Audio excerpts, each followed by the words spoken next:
அது கூட்டத்திலே ஒரு குட்டி பறவை இருந்துச்சா. அந்த பறவை அடுத்த மரத்துல ஒரு பழம் பொறிட்டு இருந்ததை பார்த்துச்சான்.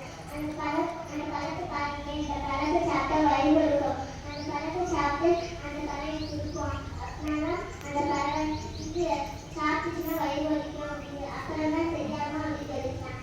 அப்புறம் அந்த குட்டி பறவை நடிச்சு சென்ற அப்புறமா அந்த மீனின்ற பறவை பசியோட இருந்துச்சா. அந்த பழத்தை புரிஞ்சு சாப்பிட்டோமே வயிறு வலிச்சுச்சா. ஐயோ எனக்கு வயிறு வலிக்கே கியா கத்துச்சா.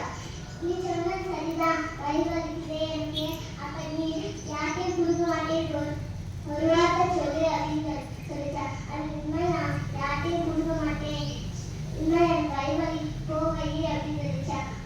அடுத்து சிறிது நேரம் கழிச்சு பேசிச்சான். வயிறு இன்னும் நான் யார்ட்டையும் கொடுக்க மாட்டேன், எனக்கு வர யாரையும் நானே